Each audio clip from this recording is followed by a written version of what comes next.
The Raven. Once upon a midnight dreary, while I pondered, weak and weary, over many a quaint and curious volume of forgotten lore, while I nodded, nearly napping, suddenly there came a tapping, as of someone gently rapping at my chamber door. "'Tis some visitor," I muttered, tapping at my chamber door. Only this, and nothing more. Distinctly I remember it was in the bleak December, and each separate dying ember wrought its ghost upon the floor. Eagerly I wished the morrow. Vainly I had sought to borrow from my books surcease of sorrow, sorrow for the lost Lenore, for the rare and radiant maiden whom the angels named Lenore.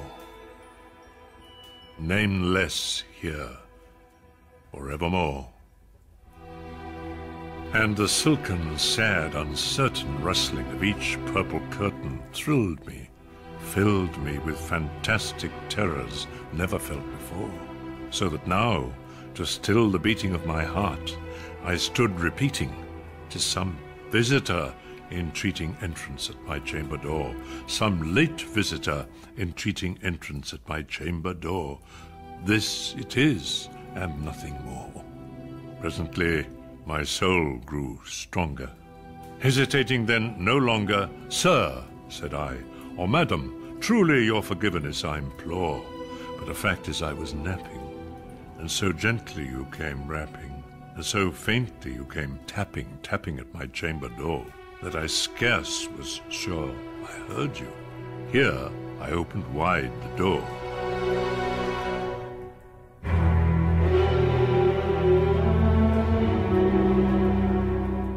Darkness there, and nothing more.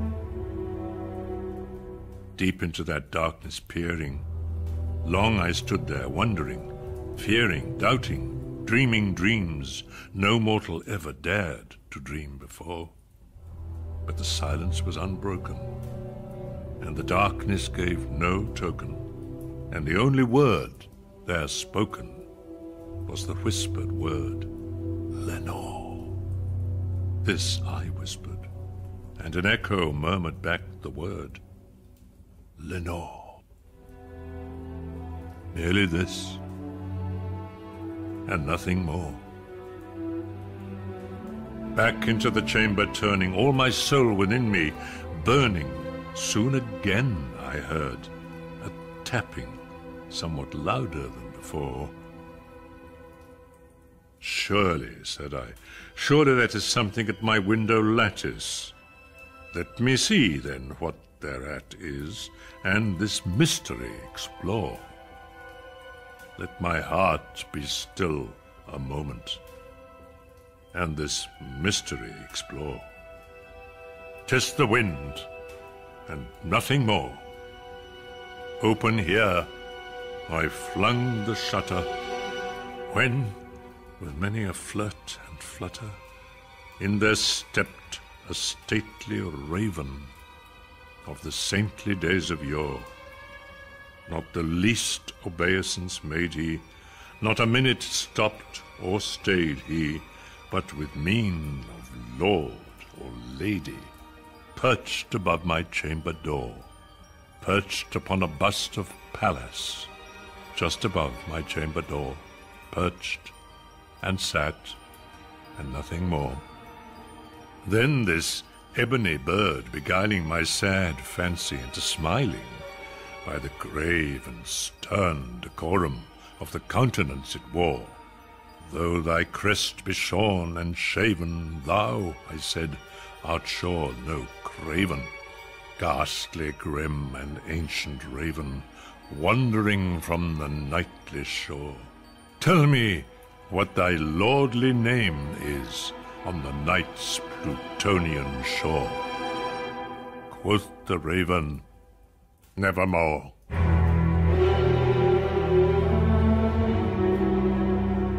Much I marvelled this ungainly fowl to hear discourse so plainly, though its answer little meaning, little relevancy bore.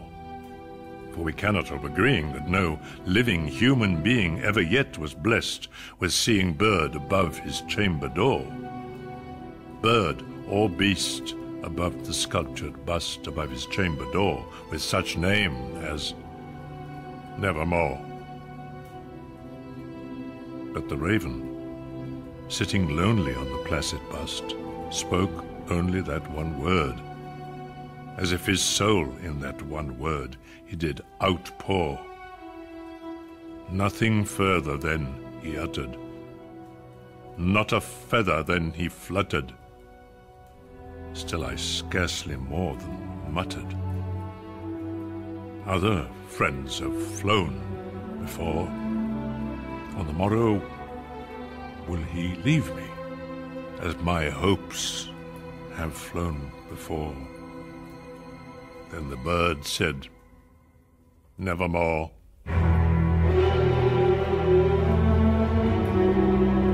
Startled at the stillness broken by replies so aptly spoken.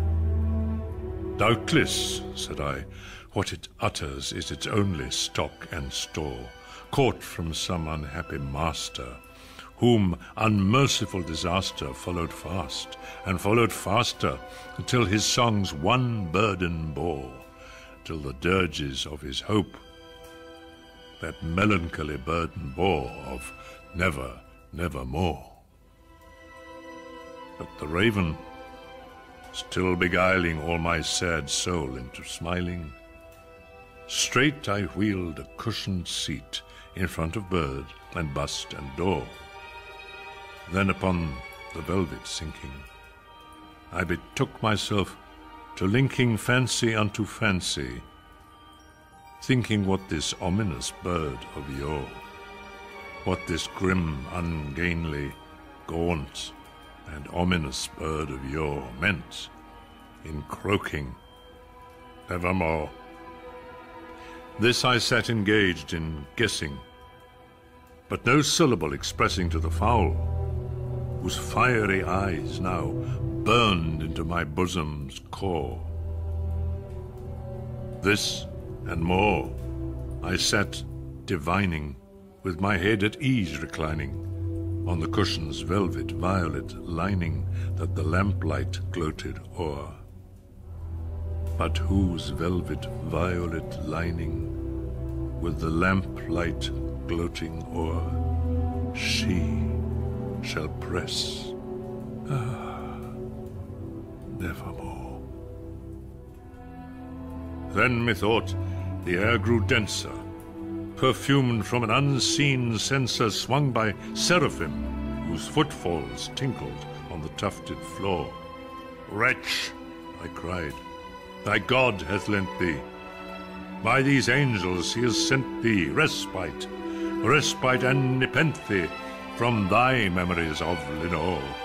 Quaff, oh quaff this kind nepenthe, and forget this lost Lenore. Quoth the raven, Nevermore. Prophet, said I, thing of evil, prophet still, if bird or devil, whether tempter sent, or whether tempest tossed thee here ashore, desolate, yet all undaunted, on this desert land enchanted, on this home by horror haunted, tell me truly, I implore, is there balm in Gilead?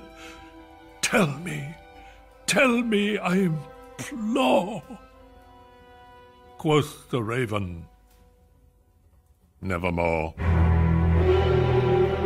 Prophet, said I, thing of evil, prophet still, if bird or devil, by that heaven that bends above us, by that God we both adore, tell this soul with sorrow laden, if within the distant Aidenn it shall clasp a sainted maiden whom the angels named Lenore.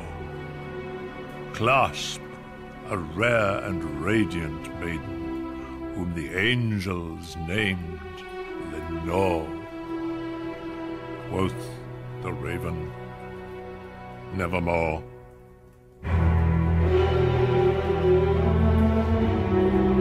Be that word our sign of parting, bird or fiend.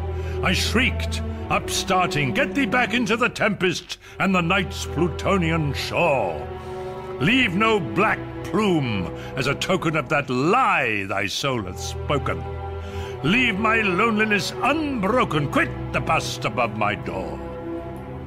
Take thy beak from out my heart, and take thy form from off my door. Quoth the raven, nevermore.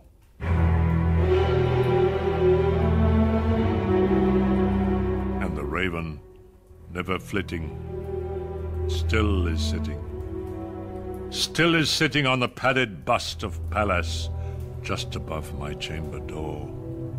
And his eyes have all the seeming of a demon's that is dreaming, and the lamplight o'er him streaming throws his shadow on the floor.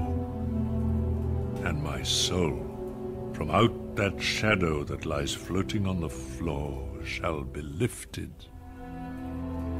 nevermore.